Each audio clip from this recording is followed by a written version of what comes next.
What's going on, fellas? This is part 2 of the Fat Man Kiln burner, and today we're going to turn this feeble little flame into a ferocious fireball. Looks like a rocket engine, something like this right here.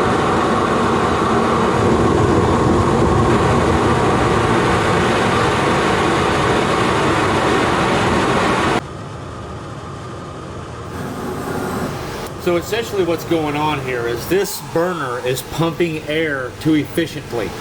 So what we need to do is reduce its ability to pump air so well. We need to have two different velocities of air inside this combustion system. We need the high-speed airflow from the nozzle itself, and then a slipstream in a concentric annular area around that that's going to cause a toroidal turbulence at the interface of those two different velocities. And that toroidal interface is what we need to maintain combustion stability and give us the ferocity of flame that we're looking for. This just ain't it. We got to make that back intake smaller.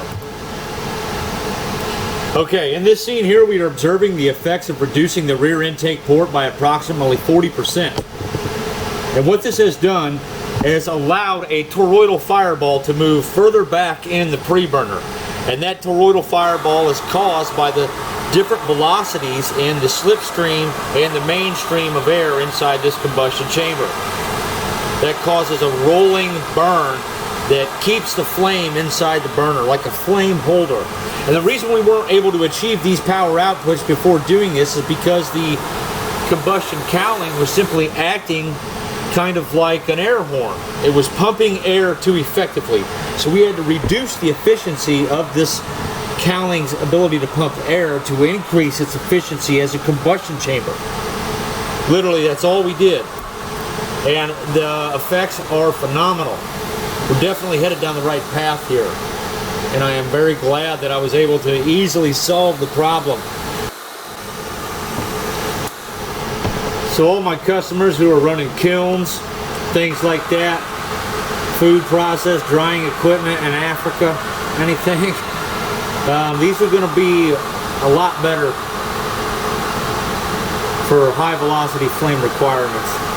There's just some applications that require a high velocity flame, and the reason for that is, especially in kilns, is when you have stacks and stacks of ceramic to be fired, you need a high turbulence in that oven to reduce stratification and uneven heating. These things put off such a turbulent flow of air that they're just unmatched. They're like blowers on top of it. So they're very effective in kilns and things like that, where you need a high temperature with even heating. These things can burn any fuel. I'm just doing the test on propane tonight. Alright fellas, we're going to bring this burner up in 2 stages. We're going to increase the fuel, then the air, like right there. Now we're going to increase the fuel again, and increase the air again.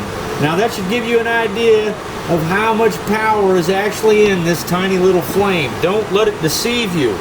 There is 5 times more power in that little flame than you think right now. If I were to turn this air off right now, there would probably be like a 5-foot propane flame coming off the end of this thing. It's an extraordinary amount of power packed into a very small space.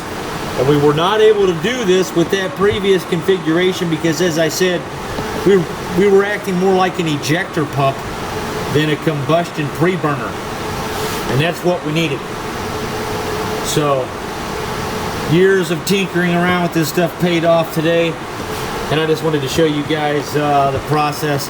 I'm going to be throwing these things on eBay right away after I get done testing this. For duration, I may be doing some updates, but other than that, I can tell by the way this refractory is behaving that it's going to last for the long haul. And if not, I'm going to be able to provide some replacement refractory for the interior of this thing. Pretty easy to apply it. And I'm doing this because my silicon carbide nozzles are a little bit harder to get a hold of these days, and they just don't have the performance the Godzilla shape does. I don't know what it is about the Godzilla burner that makes it such a phenomenal combustion chamber. There's something about the shape of the turbulence inside of this thing that is unmatched by any design I've used yet.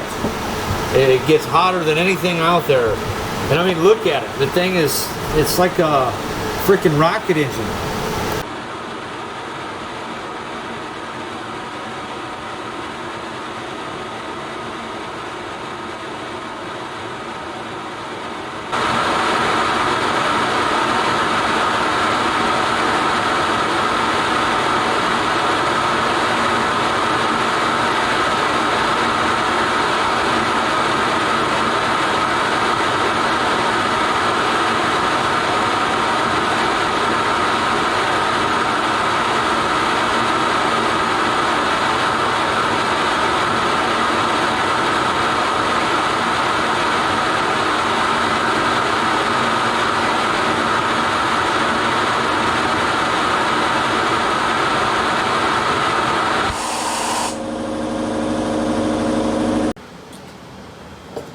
So,